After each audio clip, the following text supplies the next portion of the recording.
बैकन्स मैकेविलियन approach. बैकन्स की जो मैकेविलियन approach है, जिसके लिए उसको ज़्यादा फेमस कंसिडर किया जाता है, और उसकी जो अप्रोच है, जो थाट्स है, उसको मैकेविलियन कहा जाता है। मैकावली एक बहुत फेमस फिलोसफर था अरस्तू के टाइम का। तो उसकी बेस पर इसके मैकेविलियन अप्रोच इसको क्यों कंसिडर किया जाता है, आज की इस वीडियो में हम इस टॉपिक को डिस्कस करने जा रहे हैं। So let's get started. Channel पर नहीं हो, make sure to like and subscribe and also press the bell notification to never miss out. Let's go. Francis Bacon जो है, उनको father of English essays consider किया जाता है। फिलासफर भी थे, स्टेट्समैन भी थे, ठीक है। उनके जो एसेस थे, उनमें हमें ज़्यादातर जो वर्ल्डली विजडम है उसको हम देखते हैं, जो कि प्रैक्टिकल भी है। इसके अलावा क्लेवर है, समटाइम्स इवन सेल्फ सेंटर्ड भी है, एक जगह सेल्फ सेंटर्ड भी होती है। So this aspect of his writing is often linked to the Machiavellian approach. ये जो अप्रोच है, यानी सेल्फ सेंटर्ड, क्लैरिटी, वेगनेस से पाक, सारी चीज़ें एक सीक्वेंस के साथ एक अच्छे तरीके से चलते हैं, तो ये मैकेविलियन अप्रोच इसको कहते हैं, और इसको यही तरीके से कंसिडर किया जाता है। अब हु वाज मैकेविलियन अगर हम देखें, तो निकोलो मैकेविलियन 1469 से 1527 तक was an Italian political thinker. एक इटालियन पॉलिटिकल थिंकर था मैकेविली, ठीक है। His famous book the prince advised rulers to use any means fair और अनफेयर टू मेंटेन पावर। उसकी एक फेमस बुक थी प्रिंस एडवाइस, ठीक है। उसमें वो क्या करता है, rulers to use any means fair और unfair to maintain power. Power maintain करने के लिए कोई भी तरीका यूज़ कर सकते हो, ये उसकी बुक का है। ही believed and justifies the mean. जो एंड है वो क्या करता है, जस्टिफाई करता है मीन्स को, उसके एंडिंग को और तमाम तरीक़ों को। अब मीनिंग ऑफ मैकेविलियन अप्रोच हम यहाँ पर देखते हैं।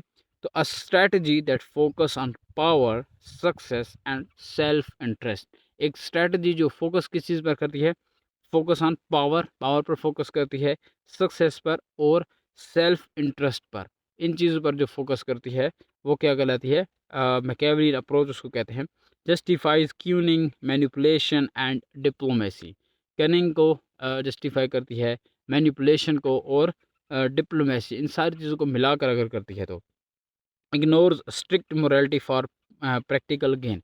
एक प्रैक्टिकल गेन के लिए, पावर गेन के लिए जो स्ट्रिक्ट मोरालिटी उस वक्त राइट थी, उसको इग्नोर कर दिया। वो मोरालिटी बेस पर वर्क करती है कि यार एक अच्छा काम है, उसको एक अच्छे तरीके से एक आप कह सकते हो कि एक शरीफ नेव तरीके से अगर किया जाए तो वो बेटर रहता है as compare to other things. तो इग्नोर्स करती है इसको। Bacon as a worldly philosopher, Bacon को was deeply engaged in political and court life. His writings reflects experience of power and ambition similar to मैकेविली।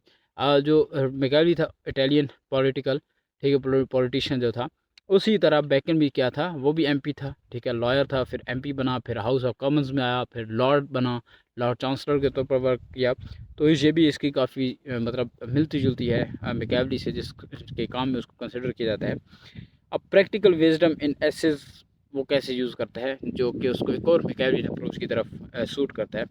His essays are not of abstracted, they deal with practical advice for living, ruling and succeeding in society.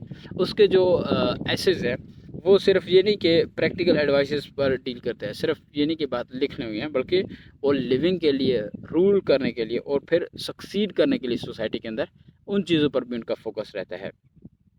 तो similarity with मैकेविलियन एक और तरीके से भी है कि like Machiavellian, Bacon sometimes stresses secrecy, caution and cleverness in dealing with people.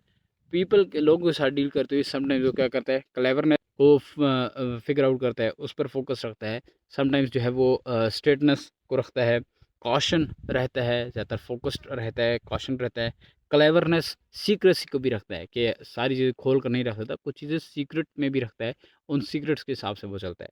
तो ये जो चीज़ें हैं लोगों के साथ डील करते हुए, इन चीज़ों का जो ख्याल रखा जाता है, तो ये भी जो है कंसिडर किया जाता है कि ये भी मैकेविली एन अप्रोच है, तो इसको भी उसके हिसाब से लेकर जाया जा सकता है। तो यहाँ तक हमारा ये चैप्टर क्लियर होता है इंशाल्लाह। कुछ अगर इजी ऐसे ऑफ ग्रेट पैलेस और ऐसे ऑफ ट्रुथ हम नेक्स्ट वीडियो में डिस्कस करेंगे, जिसमें हम इन चीज़ों को ग्रेट और अच्छे तरीके से एक्सप्लेन आउट करेंगे। सो मिलते हैं अगली वीडियो में इंशाल्लाह, and make sure to like and subscribe. So see you the next video. और अगर आपको कोई चीज़ इस कोर्स की समझ नहीं आ रही, समहाउ कुछ चीज़ें ऐसी है जो आप समझ नहीं आ रही हैं आपको, आप लगते हो कि आपको अच्छे से एक्सप्लेन करना है, let me in the comment section में उसके डिटेल पर आपको डिस्कशन करके इंशाल्लाह समझा दूंगा। So see you till the next video, till then tata bye bye, thanks for watching.